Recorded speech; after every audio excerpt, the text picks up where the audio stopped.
പാട്ടൊരെണ്ണം വരുന്നുണ്ട് 10 തല എന്ന് പറഞ്ഞിട്ട്. ആ പാട്ടിറങ്ങി കഴിഞ്ഞാൽ മരനെ വെടിവെച്ചല്ലോ എന്നുള്ള ആൾക്കാർക്ക് അറിയാം. പാട്ട് രാവണ പെരുമ്പാട്ടനെ കുറിച്ചുള്ള പാട്ടാണ്. മാസപ്പയിൽ ഇന്ത്യ എന്ന് പറയുന്ന ഒരു ലേബലിന് വേണ്ടിയിട്ടാണ് ആ പാട്ട് കൊടുക്കുന്നത്. പാട്ടിന്റെ പേര് 10 തല എന്നാണ്. ഓ അടിപൊളി. സുഹൃത്തുക്കളെ, വേടനാണ് ഈ സംസാരിച്ചുകൊണ്ടിരിക്കുന്നത്. നമുക്ക് എല്ലാവർക്കും ഇഷ്ടമുള്ള രജനീഷ് എന്ന് പറയുന്ന ഒരു മനുഷ്യനാണ് ഈ ഇന്റർവ്യൂ നടത്തിക്കൊണ്ടിരിക്കുന്നത്. വേടൻ പറയുന്നത് ഒരു പാട്ടുകൂടി എൻ്റെതായിട്ട് വരാനുണ്ട്, 10 തല. ഈ 10 തല എന്ന് പറയുമ്പോൾ ആർക്കാണ് 10 തല?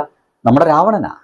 രാവണൻ ചില്ലറക്കാരനല്ലോടാ. എൻ്റെ ഒരു അറിവില് ശിവനെ കുറിച്ചിട്ടൊക്കെ രാവണൻ തന്നെയല്ലേ ഒരു ശ്ലോകമൊക്കെ എഴുതിയിട്ടുള്ളത്? ആണ്. ശിവനെ കുറിച്ച് അതിഗംഭീരമായിട്ട് ശ്ലോകം എഴുതിയിട്ടുള്ള ഒരു മനുഷ്യനാണ്. നമ്മുടെ രാമായണത്തിനൊരു പ്രത്യേകത ഉണ്ട് കേട്ടോ.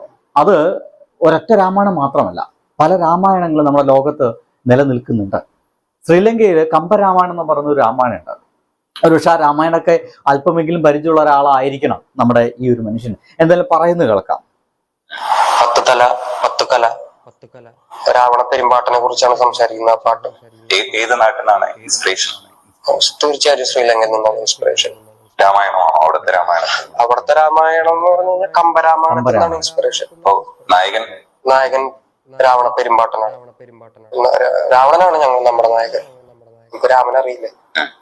അത് അദ്ദേഹം പറയുന്ന സംഗതി വയ്ക്കേ. രാവണനാണ് നമ്മുടെ നായകൻ. ഞങ്ങൾക്ക് രാമൻ അറിയില്ല എന്ന് പറയുന്നത് ശരിയാണ് കേട്ടോ. ശ്രീലങ്കയിലെ ആ രാമായണത്തില് രാമനല്ല പ്രാധാന്യം, അവിടെ പ്രാധാന്യം രാവണനാണ്. ഇനി ഇദ്ദേഹം പറയുന്നത് ഈ പാട്ടിറങ്ങിക്കഴിഞ്ഞാൽ എന്നെ ഇവർ വെച്ചേക്കുമോ, എന്നെ ഇവർ വെടിവെച്ച് കൊല്ലുമോ എന്ന് എനിക്കറിയില്ല. ആരാണ് ഇവര്? തീർച്ചയായിട്ടും സംഘപരിവാരുകാരാണ്. കാരണം നമ്മുടെ ഇന്ത്യയിലെ സംഘപരിവാരുകാര് രാമനെ പൊക്കിപ്പിടിച്ച് നടക്കുന്ന ആളുകളാണ്.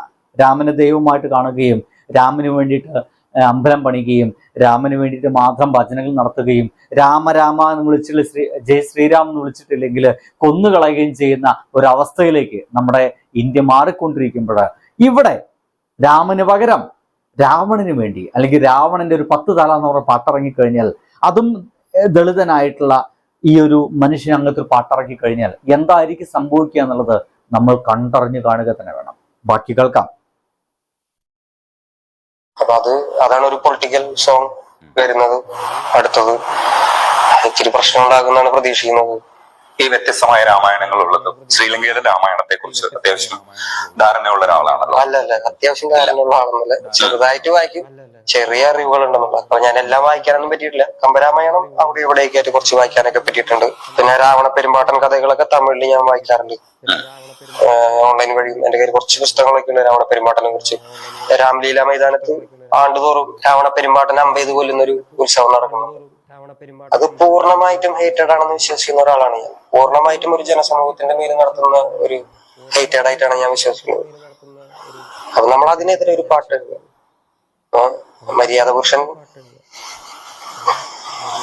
എന്നൊക്കെ പറഞ്ഞു വീട്ടിൽ ആൾക്കാർ നമ്മള് മര്യാദ പുരുഷൻ രാമനെ നമുക്കറിയില്ല, നമ്മൾ രാവണ പെരുമ്പാട്ടന്റെ രാവണനെ നമുക്കറിയുള്ളൂ. അപ്പൊ രാവണനെ കുറിച്ചുള്ള പാട്ടാണ് 10 തല. അത് വേഗം ഉണ്ടാവും. മാസപ്പയിൽ ഇന്ത്യക്ക് വേണ്ടിട്ട് ആ പാട്ട് നടക്കും. അതൊരു പൊളിറ്റിക്കൽ സ്റ്റേറ്റ്മെന്റ് ആയിരിക്കും.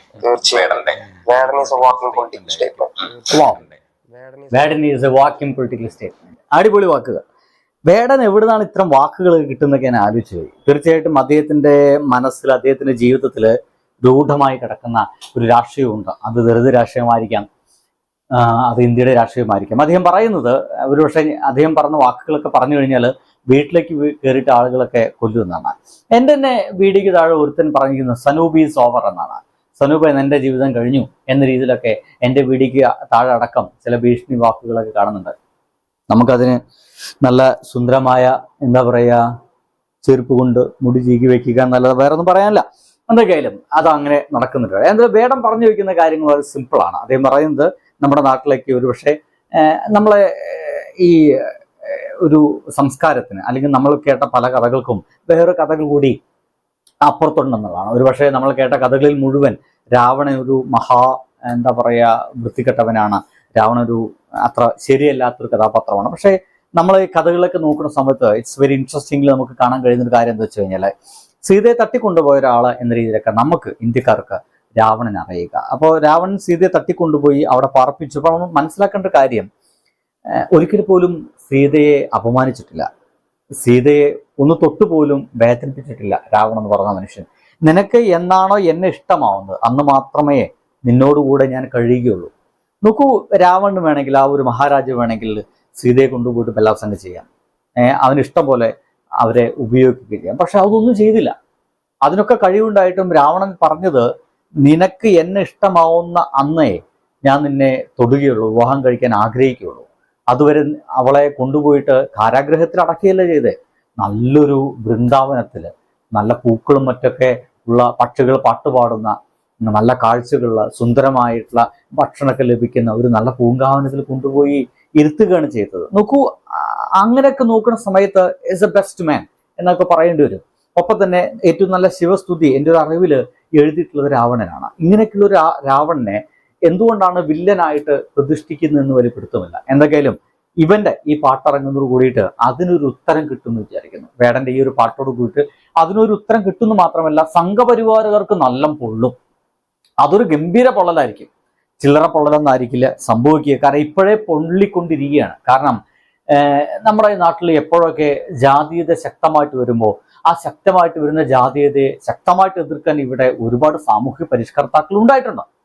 ഒരുപാട് സാമൂഹ്യ പരിഷ്കർത്താക്കൾ ഉണ്ടായിട്ടുണ്ട്. അവർ ഒരുപാട് അനുഭവിക്കേണ്ടി വന്നിട്ടുണ്ട്. ചിലർക്ക് ജീവൻ പോലും പണയപ്പെടുത്തേണ്ടി വന്നിട്ടുണ്ടെന്ന് മനസ്സിലാക്കണം.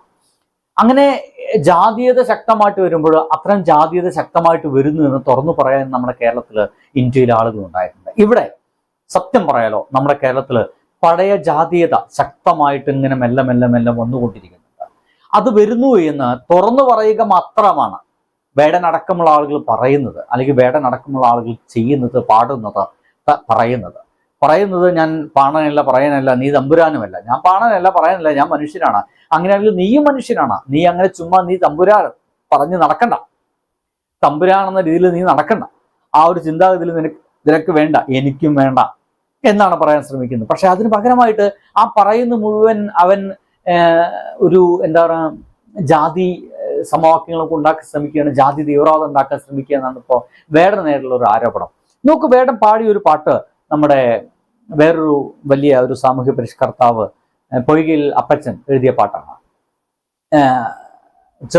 എന്താണ്, പറയരെല്ലാരും കൂടി ചേരമലായാൽ എന്താ, സംതിങ് ലൈക്ക്, അങ്ങനെ ഗംഭീര രസമുള്ള പാട്ടുകളാണ്. ഇവിടുത്തെ ജാതി മാറുക, അതായത് ഇവിടുത്തെ എല്ലാ ജാതിക്കാരും കൂടിയിട്ട് വേറെ ജാതിയിലേക്ക് മാറിയാൽ ജാതി മാറുമോ എന്ന് ചോദിക്കുന്നത്.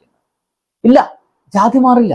അപ്പോഴും അങ്ങനെ തന്നെ നിൽക്കും. നമുക്ക് അങ്ങനെയൊക്കെ അനുഭവിക്കുന്ന എന്തോരം പേര് ഇപ്പോഴും ഉണ്ടെന്ന് അറിയാം. അതിനൊക്കെ ശക്തമായിട്ട് എതിർക്കാൻ വേണ്ടിയിട്ടാണ് വേടനെ പോലുള്ള ആളുകൾ വരുന്നത്.